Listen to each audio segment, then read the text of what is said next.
A colleague of mine sent me some very disturbing clips from a college professor talking to another friend or colleague of his about how he has advocated for 20 years in his classes adult child sex. This is shocking. On the other hand, it's not shocking. In fact, in my book, A Queer Thing Happened to America, I have a whole chapter on this. The arguments for, No, you're talking about kidnapping a 2-year-old child and raping them. They're not going that far, but they are advocating the benefits, the positivity of it. And as you'll see, even under coercion. Okay, let's listen to the first clip. Still the adult child sex. That's always a big seller. Oh, yeah. Well, I had good friends who said, "Are you crazy? Do not write that book." Man, listen, you're talking to a guy who for 25 years has been making arguments more or less in defense of adult child sex in classrooms. And I don't know if it's the same argument as yours, but I even authored a piece in the Daily Beast in which I called into question the age of consent laws. Which is, and I brought to bear the arguments I was making in class, and I'm going to see whether they jive. Laughing about it, right? So it's the other professor who said he's been doing this 25 years. The adult child sex. Have they lost their minds? Oh, but it gets worse. Let's listen to Professor Kirshner. Right. Because this seemed to be like a paradigm case. There's actually some meta studies which seem to suggest that in some cases, at least with regard to adult males and underage males, that it's not harmful, or if it is harmful, we can't decide whether the harm is due to the sex itself or the fact that society goes berserk over it. And so one of the articles I was reading said, look, this is wrong. We don't need to know whether it's harmful. The empirical question of whether or not there's any long-term harm we can track on this is really beside the point.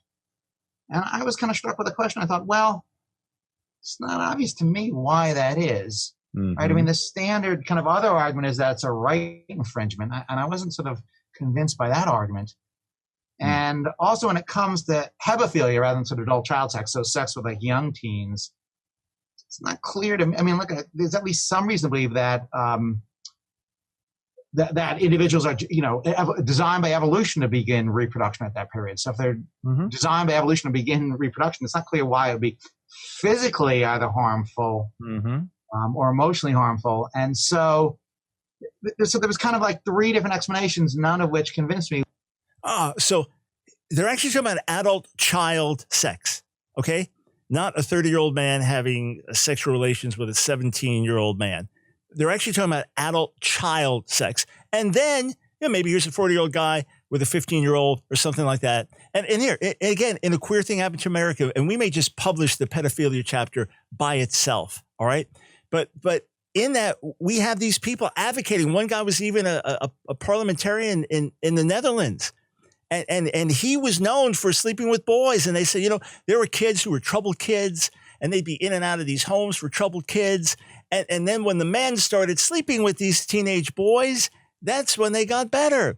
And then you have these famous gay activists. I mean, some of the most famous names out there from past generation. And they would say, oh, yeah, I had a mentoring relationship and it really helped me. And that's when I started to find the self-affirmation when, 30-year-old man started having sex with me when I was 12. I mean, these arguments are being made. What about NAMBLA, the North American Man-Boy Love Association? They used to march in the early gay pride parades. So this is insanity. And the university, as it's come out, so this is not who we are and not where we stand. And I would imagine there'll be severe repercussions. But it gets worse. It gets worse if you can imagine this. And these are some professors in some of our universities. Listen to the last clip. The right infringement case that we don't get, they can't give their valid consent, and therefore it's wrong in virtue of being a right infringement. And there's a view that it's exploitative, that even if it's not harmful, even if it's not a right infringement, it's somehow an exploitation. Right. I've heard all these. Yes. Okay. Right. So those are the 3 dominant arguments. And none of these convince me. So me neither. The harm argument, well, there's actual empirical controversy over this. Sure. Yeah.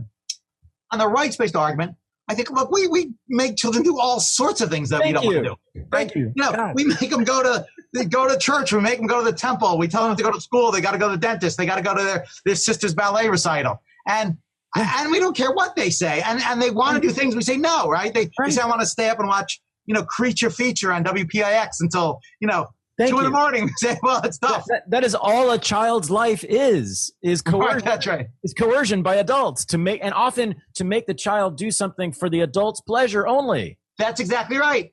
Yeah. You say, you're going to go to your great uncle's funeral, even though you want to go, and even though it's not in your interest. Right. So the rights-based argument's a little bit hard to follow.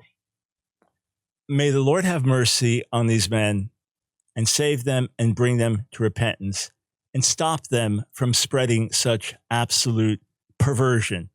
And who knows how many people may have sat in their classes that already had a weakness or a predisposition or a pull to children and went out and acted on it. Only God knows.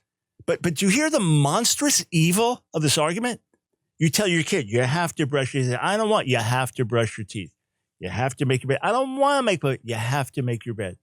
Oh, look, grandpa died. We're going to the funeral. I don't want to go to the funeral. You have to go to the funeral. Okay, now we're going to have sex with you. I don't know what we're going to do. How in the world can anyone possibly compare these things?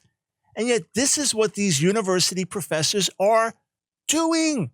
Maybe you beat the child because you get sexual pleasure out of beating the child. That's so, hey, it's for the pleasure of the adult.